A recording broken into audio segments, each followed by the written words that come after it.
말씀 한 구절 보겠습니다. 역대하 29장 35절에서 36절의 말씀인데요. 제가 읽어드릴게요.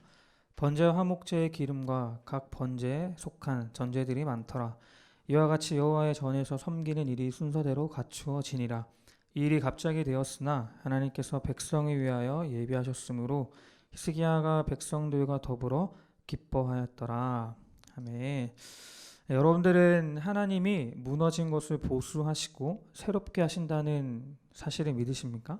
희망이 없어 보이는 이 땅에 하나님의 섭리와 공의가 이루어질 것도 믿으십니까? 우리 조금만 더 솔직해져 봤으면 좋겠어요. 여러분들이 지금 보고 있는 이 세상이 진짜 하나님의 사랑이 보이십니까? 회복이 보이세요?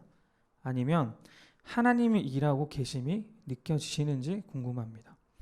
한 발짝만 더 우리가 가까이 나아가도 세상이 그리 아름답지만은 않구나 하는 것을 어렵지 않게 발견할 수 있죠. 저부터도 그런데요. 최근에 연극을 보기 위해서 이제 이태원을 갔다 온 적이 있어요. 방역 수칙 잘 지켰습니다. 마스크 쓰고 갔다 왔는데 제가 처음 가본 거리였거든요. 이태원 거리를. 근데 조금 충격을 받았어요. 어떤 게 충격을 받았냐면 거리의 분위기나 그 외국인들의 자유로움, 길거리 다니면서 술을 먹는다던가 하는 그런 모습들이 그리 막 즐겁지만은 않게 보였거든요. 이태원뿐만이겠습니까? 아는 지인을 통해서 들은 이런 다른 가까운 지역의 문화 거리를 봐도 이미 무너진 지가 굉장히 오래되었던 것을 볼 수가 있어요. 그런데 여러분, 우리가 오늘 읽은 이 이스라엘 백성들의 삶도 이와 같았음을 여러분도 알고 계시는지 모르겠습니다. 우리는 구약의 역사를 통해서 이스라엘 백성들의 무너진 삶들을 계속해서 우리 봤습니다. 희망이 없어 보이는 삶은 물론이고 하나님을 떠나서 이방신을 섬기는 일들을 이제 했던 것들이 이스라엘 백성들이죠. 그런 것들이 너무나 당연스러운 삶이 되었던 겁니다. 근데 더 안타까운 사실이 무엇이냐면 이스라엘 백성들이 이방의 민족이 아니라 하나님의 택함을 받은 민족이었다는 사실이 더 안타깝게 한다는 거죠. 오늘 본문에는 히스기야라는 왕이 등장을 합니다. 근데 여러분도 아시는 것처럼 북이스라엘에는 하나님께 패역한 왕들밖에 없어요. 다 하나님께 범죄하고 범죄했는데 언약의 중심했던 남유다는 조금 달랐어요. 어떤 면이 달랐냐면 그런 악한 시대 속에서도 하나님을 온전하게 믿은 왕들이 있었다는 거죠. 그들이 바로 여호사밧이 그랬고 요시야가 그랬고 오늘 등장하는 히스기야가 하나님 앞에서 온전하게 살았던 왕들입니다. 그리고 하나님은 이들을 통해서 이스라엘의 개혁을 시작을 하시죠. 나라를 완전히 갈아엎으십니다. 무너진 성전을 보수하는 건 물론이고 이제 성전에 있던 이방 신을 섬기는 모든 기구들을 없애고 예배를 회복해 하십니다.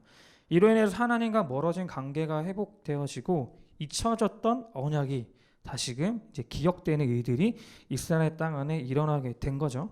그렇기 때문에 히스기야의 개혁을 한 가지 포인트로 볼 수가 있어요. 뭐냐면 하나님과의 관계 회복입니다. 히스기야는 이것만이 하나님과의 관계를 살릴 수 있는 것임을 알고 있었어요. 그리고 이렇게 시선을 집중할 수 있는 이유가 있었는데 그게 뭐냐면 당시 북이스라엘에 이제 히스기야가 다스리던 시대에 이제 멸망당하는 일이 일어납니다. 그때 히스기야가 이제 깨닫게 되는 거예요. 하나님만을 붙드는 것이 우리 나라를 살리는 길이겠구나. 그것들을 깨달은 거죠. 그러니까 북이스라엘의 멸망을 히스기야가 하나의 본보기로 삼은 겁니다. 그래서 남유다에 있던 모든 형식적인 종교적인 것들을 반성하고 이제 개혁을 감행하게 된 거죠. 그리고 힘의 균형으로 인해서 실패한 아스르와의 관계를 이제 끊어내고 하나님을 의지하는 것이 나라를 살리고 백성을 살리는 길이다라는 것을 알고 그 관계를 과감하게 끊어버립니다. 여러분들 생각을 한번 해보면 좋을 것 같아요. 안전하다고 생각하는 것을 끊어내는 것만큼 힘든 결정은 없습니다. 그렇죠? 그리고 더군다나 힘이 없는 나라가 강대국과의 관계를 끊어낸다. 그들의 도움을 받지 않는다. 그것만큼 어리석어 보이는 것도 없죠. 당시의 상황이 이랬어요. 아수르에 대한 나라, 그때 당시에 최강대국이라고 불리고 있는 나라인데 두 가지 의견들이 있었습니다. 첫 번째는 이제 애국과 동맹을 맺어서 아수르에게 대항하자, 이 한 축이 있었고 또 한 축은 더 이상 피 흘리지 말자. 우리 왜 굳이 싸워서 피를 흘리냐? 그냥 아수르한테 우리가 잘 보여서 좋게 가자. 이런 쪽이 이제 있었다는 거죠. 근데 하나님이 이사야 선지자를 통해서 이 이스라엘 백성들에게 전혀 새로운 약속을 주시는데 이사야 37장에 보면 이렇게 말씀하세요. 그러므로 여호와께서 아스로 왕에 대하여 이같이 이르시되 그가 이 성에 이르지 못하며 화살 하나도 이리로 쏘지 못하며 방패를 가지고 성에 가까이 오지도 못하며 흉벽을 쌓고 치지도 못할 것이요 그가 오던 길 곧 그 길로 돌아가고 이 성에 이르지 못하리라. 나 여호와의 말이니라. 대저 내가 나를 위하여 내 종 다윗을 위하여 이 성을 보호하며 구원하리라 하셨나이다 하니라. 이런 약속을 주십니다. 하나님을 믿지 못하는 자들은 힘의 원리에 따라서 어떤 의사를 결정을 해요. 왜냐하면 그것만이 살 길이라 생각하기 때문입니다. 하나님을 보지 못하는 거예요. 그런데 하나님을 믿는 자들에게 전혀 새로운 약속을 주십니다. 세상과는 전혀 다른 약속의 위로를 주신다는 거죠. 무슨 말이냐면 어느 쪽에 붙어야 살 수 있는지 고민하는 자들을 향해서 하나님이 뭐라고 얘기하시는지 아십니까? 나는 내가 시작한 언약을 기억하고 있다. 그리고 나는 다윗을 위하여 그리고 예수 그리스도를 위하여 내가 이 성을 보호하며 구원할 것이다. 이 놀라운 약속을 이사야를 통해서 이스라엘 백성들에게 주신다는 거죠. 그러니까 이거 한마디로 요약하면 아무도 이스라엘 백성들을 건들 수 없다고 약속을 주시는 겁니다. 하나님의 보호를 받은 자들은 화살이 닿지 못하며 그리고 또 성 근처에도 올 수도 없고 그들이 왔던 길로 도망치는 일들이 일어날 거라고 지금 말씀하고 계시는 거예요. 우리는 시대의 아픔을 보며 시대의 어려움을 보면서 해결책을 찾기를 원합니다. 어떤 방법을 우리가 찾기 원하는데 그때 하나님이 우리에게 담대하게 하시는 말씀이 뭔지 아십니까? 신앙의 길을 걸어라. 말씀에 따라 걸어라. 내가 걸었던 길로 걸어라. 넓고 안전한 길이 아니 좁고 험난한 길로 걸음을 옮겨라. 믿음을 지켜라. 그것이 하나님의 택함을 받은 자들이 마땅히 가야 할 걸음이다. 이 약속을 우리에게 주시는 겁니다. 오늘 본문을 보면 히스기야의 개혁이 굉장히 갑자기 일어난 것처럼 기록이 되어 있어요. 사실 인간의 시각으로 보면 갑작스럽게 진행한 것처럼 보일 수 있습니다. 하지만 하나님에게는 갑작스럽게 진행된 일이 아니었습니다.